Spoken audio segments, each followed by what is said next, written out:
Morning বন্ধুরা, আপনারা সবাই কেমন আছেন? আজকে আমরা বেরিয়ে পড়েছি উদয়পুরের উদ্দেশ্যে। আমেদাবাদ থেকে উদয়পুরের ডিস্টেন্স কিন্তু মাত্র 5.5 ঘন্টা। তো আমাদের আমার হাজব্যান্ড ছুটি পেয়েছে, তো তার জন্য ভাবলাম যে আজকে আমাদের এখান থেকে যেহেতু খুব বেশিক্ষণ লাগে না, তার জন্য ভাবলাম যে আজকে একটু ঘুরে আসি। তো আমাদের ওখানে প্ল্যান, আমরা এক রাত্রি ওখানে স্টে করব, তারপরে কিন্তু আমেদাবাদে ফিরে আসব।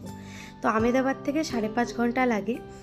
দেখুন, এই রাস্তাতে কিন্তু খুব সুন্দর ছোট ছোট টিলা পাহাড় আছে। তো আজকে যেহেতু ঠান্ডার টাইম, তাই কিন্তু একটু কুয়াশাচ্ছন্ন আছে চারিদিকটা। তো আমাদের খুব ভালো লাগছে, একটা পিকনিক ফিল হচ্ছে। তো লাস্ট পর্যন্ত আমরা কিন্তু পৌঁছে গেছি আমাদের হোটেলে। তো এখানে এসে আমার ছেলে তো খুব মস্তি, এসেই শুয়ে পড়েছে, খুব টায়ার্ড হয়ে গেছে 5.5 ঘন্টা জার্নি করে। তো যাই হোক, আমরা ভাবছি আজকে অনেকটা টাইম হয়ে গেছে, রাত হয়ে মানে সন্ধে হয়ে গেছে, তার জন্য তার পরের দিন কিন্তু আমরা বেরোলাম। তো বেরিয়ে দেখুন আমরা কিন্তু চলে এসেছি সিটি প্যালেস। তো আপনারা যদি সিটি প্যালেসে আসেন তাহলে কিন্তু বাইরের থেকে টিকিট নিতে হয়। তো 250 টাকা করে টিকিট, আর বাচ্চাদের জন্য 200। আর বাকি যদি আপনাদের কোনো 4 হুইলার মতলব ভেহিকেল থাকে, তাহলে কিন্তু আপনাদের তার জন্য 350 টাকা পে করতে হবে। আর যদি আপনারা বোটিং করতে চান, তার জন্য আপনাদের পার হেড 600 টাকা করে লাগবে। তো সেটা খুবই আমার কস্টলি লেগেছে। আর এখানে কিন্তু মিউজিয়াম আছে, সেটা কিন্তু এই টিকিটের মধ্যেই ফ্রি। তো খুব বড় একটি প্যালেস, তো তার মধ্যে মিউজিয়ামও আছে, খুব সুন্দর দেখতে, মানে খুবই ভালো লেগেছে। কিন্তু একটু আমার মনে হলো যে নর্মাল লোকের তুলনায় একটু বেশি কস্টলি টিকিটগুলো। তো বাকি তো সত্যি খুবই সুন্দর। আর চারিদিকটা আজকে যেহেতু খুব বেশি রোদ নেই, কিন্তু একটু যদি পরিষ্কার থাকতো তাহলে আমাদের ক্ষেত্রে আরও ভালো হতো। কিন্তু যাই হোক, আজকে একটু মেঘলা, তার জন্য ভালোই লাগছে। কিন্তু বেশি গরম বা বেশি গরমের দিনে এলে পরে মনে হয় আমার যে এতটা এনজয় করা যাবে না। কিন্তু প্রবলেমটা হলো এত লোক ছিল, কারণ এখন ছুটির টাইম চলছে, তো এত বেশি ভিড় ছিল যে তার মধ্যে আরেকটু ফাঁকা হলে যেন আরও ভালো হতো। যাই হোক, তার মধ্যেও আমরা এনজয় করেছি। এই দেখুন, আমরা মিউজিয়ামে চলে এসেছি, মিউজিয়ামটা দেখাচ্ছি। নানা রকম তাদের হাতিয়ার, যেগুলো দিয়ে তারা যুদ্ধ বাগেরা করতো, আর তার মধ্যে আছে তাদের ড্রেসপত্র, তারপরে রাজারা কিভাবে থাকতো, কোথায় থাকতো, তাদের সমস্ত কিছু কিন্তু এই মিউজিয়ামে আপনারা পেয়ে যাবেন। মিউজিয়াম দেখতে সবারই ভালো লাগে, তো খুব ভালো লেগেছে মিউজিয়ামটা। আর প্যালেসের তো কোনো কথাই নেই, এত সুন্দর প্যালেসটা।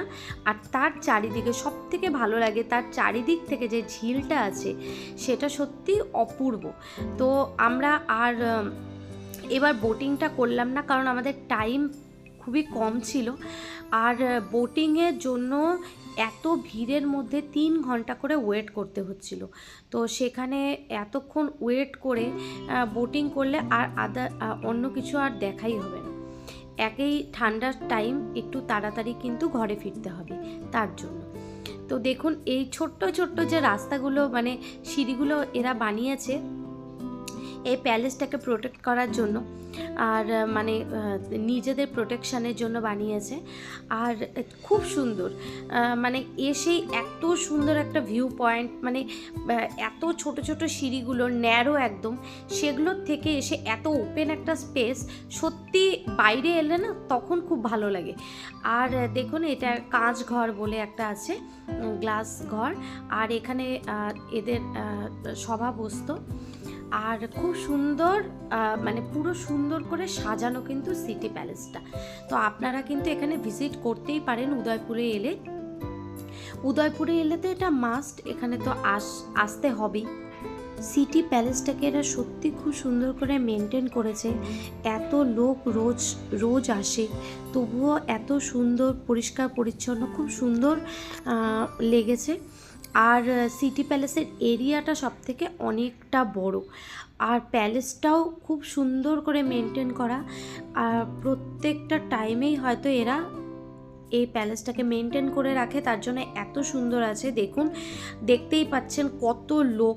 আর এখান থেকে ফেরার জন্য কিন্তু এরা এই টয় ট্রেনের মতো একটা বাসের ব্যবস্থা করেছে, মানে সামনের দিকটা একটা বাসের মতো, সেটা টেনে টেনে নিয়ে যায়। তো এখানে আপনারা চাইলে টিকিট কেটে কিন্তু যেতে পারেন।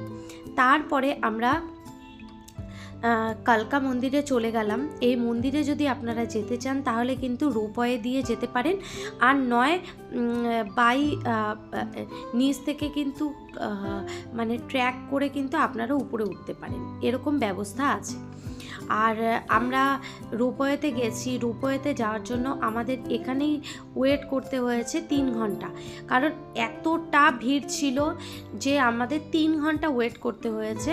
আর আপনারা যদি একদম খালি টাইমে যান, ফাঁকা টাইমে, মানে কোনো উইকডেজে বা কোনো পার্টিকুলার কোনো যদি কোনো অকেশনে না যান, আলাদা করে যান, তাহলে কিন্তু আপনাদের একটু কম ওয়েট করতে হবে। বাকি যদি আপনারা এই টাইমে যান তাহলে কিন্তু এরকম ছুটি ছাটার সময় যদি যান তাহলে কিন্তু অনেকটাই আপনাদের ওয়েট করতে হবে।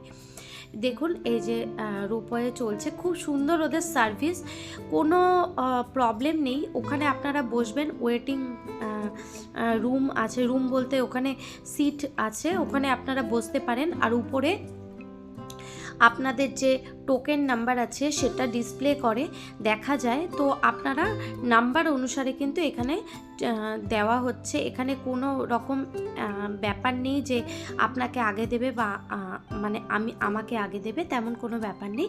টোকেন হিসাবে কিন্তু সবার নাম্বার আসছে আর টোকেন হিসাবে চলছে।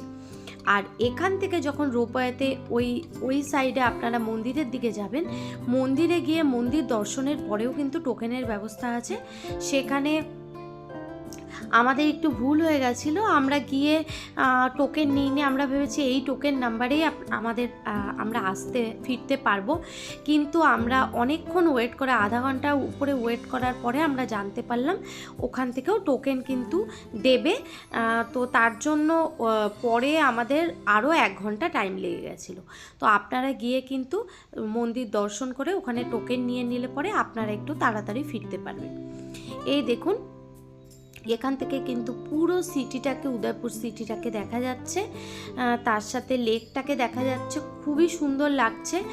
আর যেহেতু সন্ধ্যার টাইম হয়ে গেছিলো, মানে সন্ধে ক্রস করে গেছিলো, তো তার জন্য আমাদের চারিদিকটা আমরা পাহাড়ে কিন্তু ছোট ছোট টিলা পাহাড়ের লাইটগুলো দেখতে পাচ্ছি, তো খুব সুন্দর লাগছিলো। তো ওভারঅল দেখুন, মানে পাহাড়ের উপরে ছোট ছোট ঘরগুলো খুব সুন্দর লাগছিল, আর নিচে লেকটাও দেখা যাচ্ছিল। যাই হোক, এরপরে আমরা কিন্তু এখান থেকে চলে গেলাম মন্দির দর্শনে, মানে এই পাহাড়ের উপরেই মন্দির দর্শন। তো সেখানে মন্দির এই যে দর্শন করে তারপরে কিন্তু আমরা আবার কিন্তু রোপওয়েতে ফিরবো। তো তার জন্য রোপওয়ের টিকিটটা আপনারা যাওয়ার মন্দির দর্শনের পরেই নিয়ে নেবেন, নাহলে আপনাদের প্রচুর লেট হয়ে যাবে। তো আমাদের এই যে মন্দির দর্শন হয়ে গেল, বেশ এত উঁচু জায়গায় যে এত সুন্দর বড় একটা মন্দির করেছে এরা, সেটাই অনেক বড় ব্যাপার। তারপরে আমরা পরের দিন কিন্তু সকালে চলে গেলাম চিতরগড়। চিতরগড়ে আমাদের 2 দিনই টাইম ছিল, তো তার জন্য চিতরগড় হয়ে কিন্তু আমরা তার পরের দিন আহমেদাবাদ ফিরে গেছিলাম। চিতরগড়টা এত সুন্দর, শুধু আমাদের একটাই মনটা খারাপ লাগছিল যে এত মেঘলা মেঘলা ওয়েদার, আমরা ভালো করে যে পরিষ্কার আকাশে যে জিনিসটা দেখা যায় সেটা দেখতে পাচ্ছিলাম না, মানে দূরের ভিউগুলো ভালো করে ভিজিবল ছিল না, একটু অস্পষ্ট ছিল কারণ মেঘলা হওয়ার জন্য। চিতরগড় কেলাটা দেখুন, এত সুন্দর, মানে অনেকটা বড় এরিয়া, আপনাকে গাড়ি করে ঢুকতে হবে, গাড়ি করেই পুরোটা ঘুরতে হবে। আর ওখানে বিভিন্ন টাইপের মন্দির আছে, এই কিলা দেখার পরে আমরা কিন্তু এই কিলাতে দেখুন কত ধ্বংসাবশেষ হয়ে গেছে, মানে আগে তো অনেক সুন্দর ছিল, এখনও যেটা আছে সেটাও চোখ ধাঁধানো, কিন্তু আমি তাই ভাবি যে আগে না জানি আরও কত সুন্দর ছিল। কিন্তু খুব ভালো লেগেছে। আর ওয়েদারটা আমরা যেমন একটু কুয়াশা পেয়েছি সেটা ঠিকই আছে, কিন্তু তার মধ্যেও না এত সুন্দর হালকা ঠান্ডা ঠান্ডা ছিল, ভীষণ ভালো লেগেছে। তো তার একটা পিকনিক ব্যাপার আসছিল।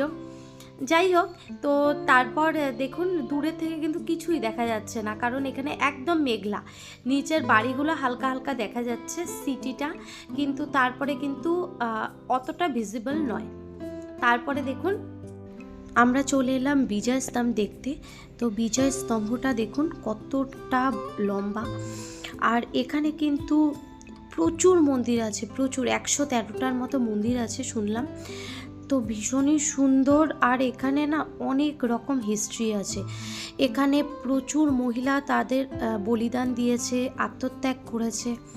তো এলে পরে আপনাদের সত্যি চোখ ধাঁধানো একটা মহল তৈরি হবে, এত সুন্দর, মানে এখানে না এলে বোঝা সম্ভব নয়। আসার পরে সত্যি বলছি আমার এতটা ভালো লাগছে। এখানে আমরা মিউজিয়ামে এলাম, দেখুন পুরো চিত্তরগড়টা এখানে পুরো ডিসপ্লেস করা আছে, মানে এখানে পুরোটা আপনাদের দেখানো আছে। এখান থেকে আপনারা আইডিয়া লাগাতে পারেন যে কতটা বড় চিত্তরগড়। কিলার ভেতরেই সমস্ত কিছু আছে, সমস্ত কিছু, আর এতটা বড় এরিয়া ঘুরে শেষ করা যায় না। যাই হোক, আমাদের ট্যুরটা আপনাদের কেমন লাগলো কমেন্টে কিন্তু অবশ্যই জানাবেন।